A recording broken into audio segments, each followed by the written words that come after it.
more slower traffic ahead, and the queue is building up behind the footwork.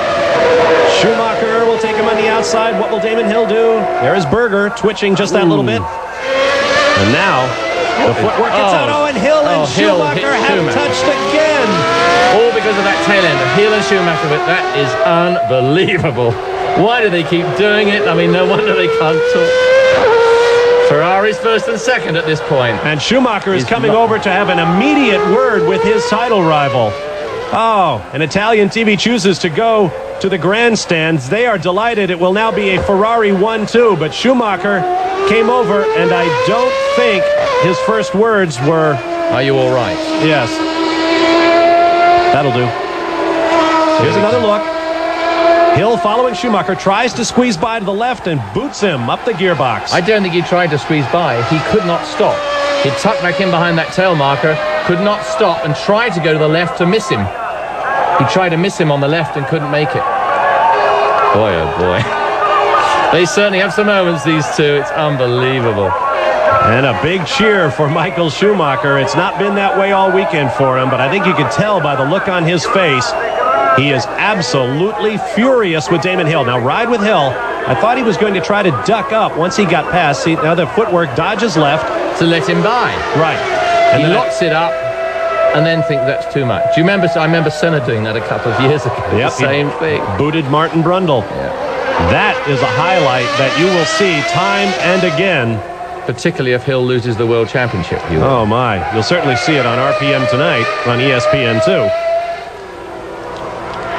So, Forza Ferrari, first and second. Berger and Alesi with pit stops in their future. Rubens Barrichello, as you see, is now on the podium provisionally, with Hakkinen, Herbert, and Irvine now in the points. Mark Blundell follows, then Frentzen, Badouar, Papis, Inoue, Bouillon, Salo, Katayama, Denitz, and there is Frank Williams. I can't imagine what he's looking at. There's nothing to look at anymore. He's got no cars out there. Yeah, he can go home. Oh, what a year for Williams. 7 seconds over Alesi. Fuel stops to come. That'll make it a bit more interesting, and then we just hope this Ferrari engine can hold together. They're going to try and drag the Rothmans car out of the pit. Here comes the first Ferrari in for a pit stop. This is Gerhard Berger, the race leader.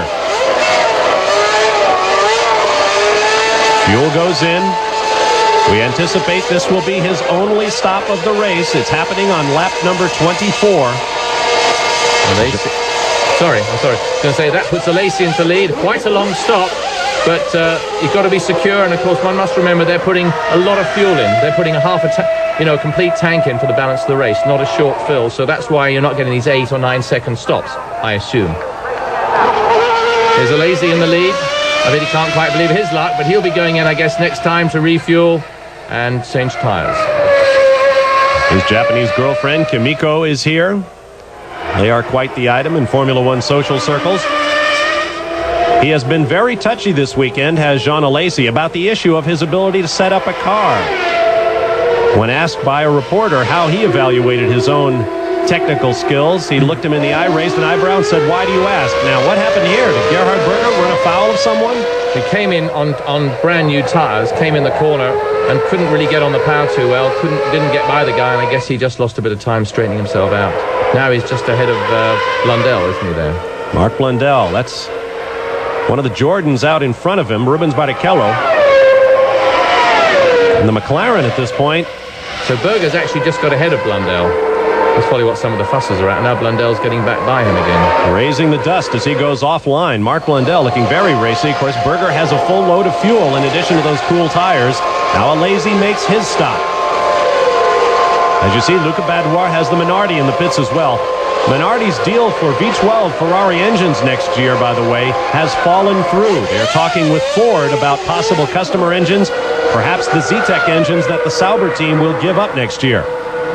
Now Blundell dives for the pit entrance. And that will put Rubens Barrichello into the lead. Now here is the incident we just saw the tail end of before, as Barrichello went by Gerhard Berger, and it was neatly done. Yeah, well, obviously Berger wasn't going to make it be stupid there. We've seen too many cars off there so far. and he knew he was on brand new tyres and they weren't hot, so he had to just be very cool and let the guy go. He didn't want to, because it means he's got to retake him again later on. But here we are. He's out there again and no doubt steaming on, and he'll get him in no time at all. In the final year of his contract, Rubens Barrichello, as I mentioned earlier, wants to drive for Ferrari. May be running out the string with the Jordan team, for whom he has shown so much promise. There you see him twitching just that little bit under braking. Mika Hakkinen now runs second, Johnny Herbert third. Gerhard Berger, despite his pit stop, is up into fourth, followed by Eddie Irvine. Mark Blundell shown fifth. Jean Alesi in the sixth spot. Into the Parabolica goes the race leader. We'll be back to Monza live in just a moment. We are back while Italian television is showing us this replay of Luca Badoer's second major crash this weekend at Monza. He is now out of the race. Race leader Mika Hakkinen is in the McLaren Mercedes. That apparently lets Eddie Irvine into the lead, but of course he hasn't pitted either. Alesi got out of the pits ahead of Berger, so that puts Alesi basically in the lead. Herbert's in the lead, but in fact that's not going to last long because he's got to pit for fuel in a moment. But in reality it's going to be Alesi, Berger, and so on. As you see, Eddie Irvine is now in the pits from the second position in the race, as our timing and scoring is about a lap behind the action. It is Herbert now leading, Alesi second. You're right, Derek. He got out ahead of Gerhard Berger. Berger now runs third as you watch Johnny Herbert, the race leader, in his last few efforts for the Benetton team. I mentioned earlier that Herbert had some hard things to say about his teammate. He told the British Autosport magazine last week that Schumacher is the most selfish driver he has ever shared a team with, that he has his own setup, he keeps that information to himself, that in a 4-day test when each driver is supposed to get 2 days of testing, Schumacher will come up with something consistently that he thinks needs his attention for another day and a half or so, leaving Herbert no time in the car. And that jives with stories we've heard about team debriefs with the drivers together and then team debriefs with Schumacher alone. So Herbert with very hard words.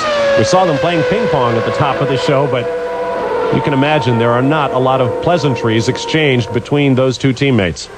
It's probably about the only thing that Herbert can beat him at is table tennis. I shouldn't say that, sorry. No, but Johnny's realistic about that. But, you know, Schumacher is a world champion. He's a winner.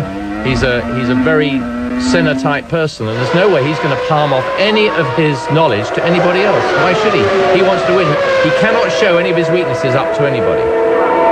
And if he did give Johnny all the gen, which I think in the beginning he gave him a lot of the information, he knows that Johnny is capable of beating him, so why should he? That's what Herbert exactly said. My mistake was I was too quick in my early efforts for the team, and Schumacher began to see me as a threat. All a part of the wonderful world of Formula One team dynamics. You ride on the nose of Herbert's car. Briefly. Underneath the old banking, heading for the Ascari chicane. And he should be in any time for fuel. But it must be lovely to be out there just feeling that, or knowing that you're in the lead just for a little while. Look at that empty bit of track. That doesn't very often happen in motorsport. There's a whole length of that back straight coming down the Parabolica, absolutely empty. The crowd packed into the grandstands on the far side.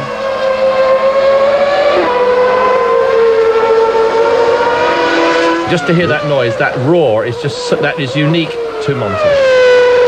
The race leader, Johnny Herbert, is in the pits on lap number 29. The crew will go to work, being very careful with that fuel hose. There's a camera looking out the back. This will put Jean Alesi into the lead and Gerhard Berger into second. Using all the RPMs to get the clutch engaged. Meanwhile, here come the Ferrari teammates across the start-finish line. And we have seen already that, of course, that Berger was quite a bit quicker than anybody else, and of course quicker than Alesi. So I think we're going to see a very interesting bit of racing going on here. And there's not really too much animosity between these two drivers. They're both in the same team. They're both going to run for Benetton next year. And of course, my goodness, wouldn't both of them love to win this race? Hark at that crowd roaring. You can just hear them in the background. Turn up the volume and listen. The only thing that can outshout a Ferrari engine is a Tifosi crowd. They cry if you win and they cry if you don't win. They're wonderful. Ferrari has been in the news all weekend, not only the driver's situation, but Niki Lauda, their former world champion and team consultant the last couple of seasons, has left the team. He said it was a possibility when the drivers all changed, but apparently he is not seeing eye to eye with Jean Todt, the Frenchman who came over to run the team and frankly has made major improvements in it. Niki Lauda has apparently ended his association as a consultant with the Ferrari team. It makes you wonder whether he might go with Mr. Prost to McLaren. Or perhaps with Berger to Benetton. Or maybe just go back to running his airline, Lauda Air. He recently, as you see the Ferrari crowd in their chips, there is Jean Todt, who had great success with the Peugeot sports car team. Niki Lauda tends to name his airplanes after famous people. He has a couple named for John Lennon and Janis Joplin. He recently acquired a new Boeing 767, which he named for the late Ayrton Senna. Listen to that note of that car. It really is unique. That's Ferrari. And of course, for me, it brings back fond memories of the days many, many hundreds of years ago when I was there. And I can feel that I'm driving again at Ferrari. There's something so special about it. Another look at the Ferraris flashing through the chicanes. Now, you and I were at Monza a few years ago in your first effort with us here at ESPN in Formula One. And as we walked around the racetrack, the corner workers remembered you. Well, I used to walk back so often. No. That is in the nature of Ferrari, that they remember their drivers from years ago. And so to come to a place like this decades later and have them say, Derek Bell, I remember Ferrari. Yeah, it's very special. It's something very special. Although it did nothing for my career, it's still the greatest memories that I have were racing for Ferrari, strange enough.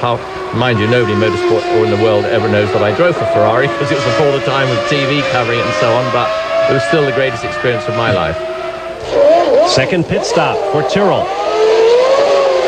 This is Mika Salo. Looks like it's going to be a quick one. It is. Very, very quick. But it's his second stop. He's been in already for tyres after he had that little roundabout in the first chicane when he went back sideways. Salo was pitting from the 9th spot, 1 lap down. He was the first car 1 lap down as 8 cars remain on the lead lap. Well, once again, Pedro Diniz, all kinds of brake problems, and it looked like the left front wheel, the suspension or steering has broken. Something went really astray there. On Gerhard Berger's car. Nasty moment. I mean, he was really moving on when that collapsed, whatever it was that broke. The left front wheel was definitely askew. You know, they're going very high speeds when they're touching these curbs on this circuit. They get used to doing it on other circuits. I know you said earlier that they flattened out some of the curbs. Here you go here. Look at that left front wheel really towed right out as he comes in there. He did very, very well to hold it straight. Whoa, and it's broken away totally. No steering whatsoever. Well, he was very lucky that didn't happen in the previous corner, but it was probably accentuated by the braking as he came into it. There was body work on the right side pod, but that had been there for a while, that ding in the red bodywork. The left front would be the tire to hit that curb as they came through the Lesmos, so perhaps that's how it broke. Nevertheless, we are down to 1 Ferrari. However, it is leading Jean Alesi, who took his first win earlier this year in Canada. On the circuit, Gilles Villeneuve driving the number 27 Ferrari that is so much a part of the Villeneuve legend. So the Tifosi still hold out hope. We'll be back with more live from Monza and more of the Italian Grand Prix. We are back live at Monza with our Haviland race recap. The leader is Jean Alesi, the lone remaining Ferrari in this race. There you see Gerhard Berger's number 28 parked by the side of the road. We have had 6 lead changes between 6 drivers, and virtually all of our heavy hitters are now out of the race. As you take a look at the attrition, just 12 cars remain in the race, the top 7 of them on the lead lap.